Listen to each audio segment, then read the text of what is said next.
नमस्कार दोस्तों, आप सभी का स्वागत है चार्ट मोजो के इस नई वीडियो में।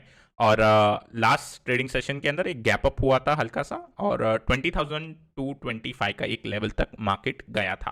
अब आने वाले सेशन में वो लेवल इंपॉर्टेंट हो जाता है, बट अगर मैं फॉरेन सिग्नल देख रहा हूँ, ठीक है, अगर हम एक्सटर्नल फैक्टर देख रहे हैं तो वो उतने अच्छे नहीं आ रहे। निफ्टी की अपनी स्ट्रेंथ है, उस वजह से हम देख रहे हैं कि अच्छा अपसाइड मूव बना हुआ है। अब दोस्तों, इसके अंदर कल के सेशन में एक वक्त तक का जो इंपॉर्टेंट लेवल निकल के आता है वो प्रीवियस सेशन का हाई निकल के आ रहा है, तो 2225 ये एक इंपॉर्टेंट लेवल बनता है। अगर ये लेवल ब्रीच होता है तो डेफिनेटली एक 20,300 और 350 ये दो लेवल के लिए प्ले कर सकते हैं, जिसमें से 2300 काफी एक इंपॉर्टेंट लेवल निकल के आएगा। अभी दोस्तों नीचे के साइड अगर हम देखें तो जो पहले हम लेवल 19,850 का रख रहे थे, ओके, अब वो शिफ्ट होके 20,000 पे चले जाएगा, क्योंकि अब 20,000 पे फॉलो अप बाइंग आते हुए दिखाई हमें दे रही है। अब 20,000 के नीचे जिस भी दिन क्लोजिंग मिले तो वहां से हम थोड़ा बेरिश स्टांस ले सकते हैं। ओवरऑल मैं आपको डाउ का चार्ट भी बताऊंगा और बाकी फैक्टर भी बताऊंगा, उस वजह से थोड़ा न्यूट्रल रहना ज्यादा पसंद करेंगे अब हम आगे आने वाले हफ्ते के लिए, जब तक कोई अच्छे सिग्नल नहीं मिलते। सो अब बैंक निफ्टी का चार्ट देखते हैं। बैंक निफ्टी के अंदर अगर आप देखते हैं तो यहाँ पे एक ऑल टाइम हाई का ब्रेकआउट होने के आसार मिल रहे हैं, ओके। 46,400 ये लेवल निकल के आता है इंपॉर्टेंट। अगर ये लेवल ब्रीच करता है तो डेफिनेटली हमें एक अपसाइड मूव दिखाई देगी, बट 46,400 के बाद ही आपको 46,500 एक साइकोलॉजिकल लेवल भी दिखाई देगा।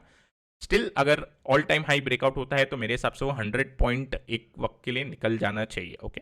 तो 46,400 के बाद 46,800 और 47,000 ये दो लेवल मैं एक्सपेक्ट करूंगा अपसाइड। और डाउन साइड अगर प्ले अप इसमें बनाना है किसी को, तो आप ये जो डोजी कैंडल देख रहे हो, जस्ट 2 सेशन पहले हुई थी, ठीक है, ये वाली कैंडल्स में मैंने मार्क किया है। इसका लो आता है 45,800 का, तो मैं एक बार के लिए 45,800 अगर ब्रीच होता है तो डाउन साइड के लिए 45,500 और 45,200 300 के लेवल के लिए एक बार मैं प्ले करना चाहूंगा, ओके। तो ये दो लेवल को हम ध्यान में रख सकते हैं। अब डाउ के चार्ट पे चलते हैं, जहां पे थोड़ा वीकनेस लग रहा है।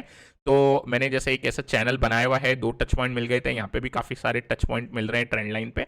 अब ऐसा लग रहा था यहाँ पे एक पुल बैक जनरेट होगा और वापस से डाउ ऊपर की तरफ जाएगा, बट कल जो फ्राइडे का सेशन था वहां पे डाउ के अंदर काफी अच्छी वीकनेस देखने हमें मिली है। सो अगर ये वीकनेस कंटिन्यू होती है तो डेफिनेटली अब बाकी भी फैक्टर, क्रूड और डॉलर इंडेक्स भी हमें नेगेटिव संकेत ही दे रहे हैं, तो उस हिसाब से निफ्टी में भी थोड़ी रुकावट आने के चांसेस बढ़ जाएगी। तो ओवरऑल डाउ को देख के अगर हम एक ट्रिगर लेना चाहे तो अब थोड़ा सा हम पॉजिटिव से हटके न्यूट्रल टू माइनर नेगेटिव अब देखना स्टार्ट कर सकते हैं। सिमिलरली ब्रेंड का अगर मैं डॉलर इंडेक्स का चार्ट दिखाऊं आपको इधर, तो एक छोटे एरिया में ये जो कंसोलिडेट हो रहा था उसके ब्रीच के बाद वापस से अब ये ऊपर जाने का अटेम्प्ट ले रहा है। तो 105.5 के ऊपर जिस भी दिन निकल जाए वो टाइम पे और ज्यादा बेरिशनेस आने की चांसेस बढ़ जाएंगे मार्केट के अंदर। सो इस पे हम एक बार वॉच रखेंगे। और ब्रेंड का अगर मैं चार्ट देखूं तो ये भी ब्रेंड एक अच्छा मूव दिखा रहा है आफ्टर दी ब्रेकआउट, और 95 96 एक्सपेक्टेड है पहुंच ही जाएगा इन दी नेक्स्ट सेशन। उसके बाद 100 लेवल इसका एक अगला साइकोलॉजिकल रेजिस्टेंस बनेगा, और प्रीवियस स्विंग हाई भी नियर अबाउट वो एरिया में आते हैं 98 टू 99 लेवल। बट अगर 100 लेवल एक बार ब्रीच हो जाए तो डेफिनेटली यहाँ पे सब हमें नेगेटिव क्यूज मिल रहे हैं फ्रॉम दीज इंडिकेटर, ठीक है।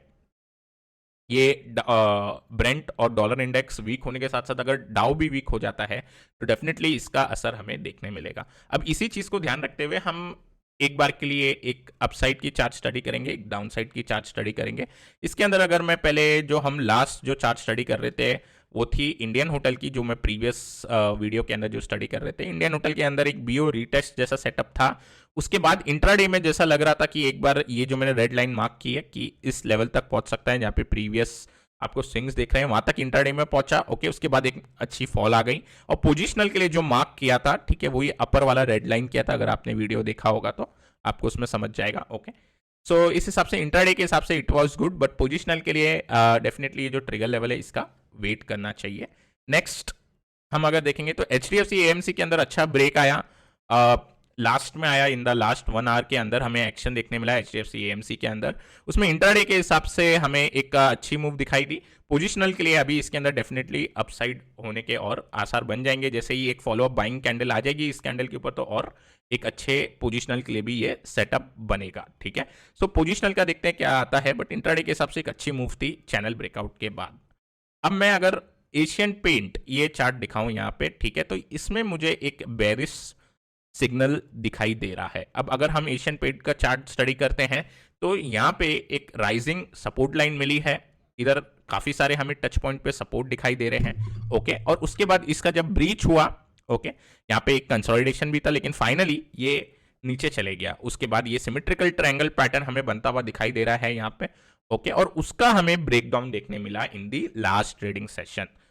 अब दोस्तों इंपॉर्टेंट लेवल जो बन जाता है इस ब्रेकडाउन का, ये हम अगर लो पकड़ लेंगे एक बार 3180 का लेवल, ओके, तो 3180 के नीचे एक बार के लिए ये माइनर हर्डल बनेंगे, ये जो सारे सपोर्ट आप देख रहे हो, बट मेरे हिसाब से जिस हिसाब से पैटर्न बना है 3180 अगर ब्रीच करता है तो डेफिनेटली 3140 और 3100 यहां तक के लिए मैं एक बार एक्सपेक्ट करूंगा कि एशियन पेंट एक बार ये पैटर्न की वजह से बिहेवियर दिखाए वहां तक, ओके।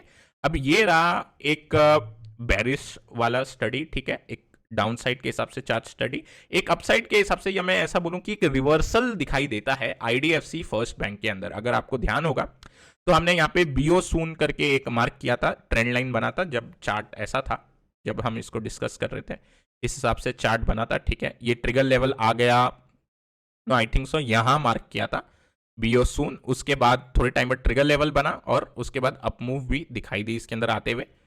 लेकिन अगर आप ये ट्रेंड लाइन देखोगे, ठीक है, ये ट्रेंड लाइन अभी भी वैलिड है क्योंकि मैं देख रहा हूं इस पे काफी सारे टच पॉइंट है। आगे जो एक फॉल आता है वो भी ये ट्रेंड लाइन से ही हम देखते हैं, नियर वहां से सपोर्ट मिलता है। अब ये ट्रेंड लाइन का ब्रीच मिला था हमें इंट्राडे में और ये एक हैमर कैंडल बन गई थी, ठीक है। अगर मैं इसको सर्कल कर दूं तो आप देख सकते हो एक हैमर कैंडल चार्ट के ऊपर सीधे। उसके बाद क्या हो रहा है, ये जो ट्रेंड लाइन है उसी के ऊपर काउंटर सपोर्ट लेने की कोशिश कर रहा है। इसका मतलब अगर ये नेक्स्ट सेशन में मेरे हिसाब से अगर 95.5 ये एक इंपॉर्टेंट लेवल निकल के आता है, अगर उस लेवल के ऊपर जाएगा तो एक बार के लिए डेफिनेटली यहाँ पे एक रिवर्सल टाइप का सेटअप बनेगा, ठीक है। तो दो काउंटर है, एक में अपसाइड एक में डाउनसाइड के हिसाब से थोड़ा न्यूट्रल व्यू बना के चलना चाहिए मार्केट में। और आई होप आपको हमारा ये कंटेंट अच्छा लगा होगा। अच्छा लगा तो जरूर लाइक दबाएं, नए हैं हमारे चैनल पे तो जरूर सब्सक्राइब करें और मैं मिलूंगा आपको सीधा अपने अगले वीडियो में।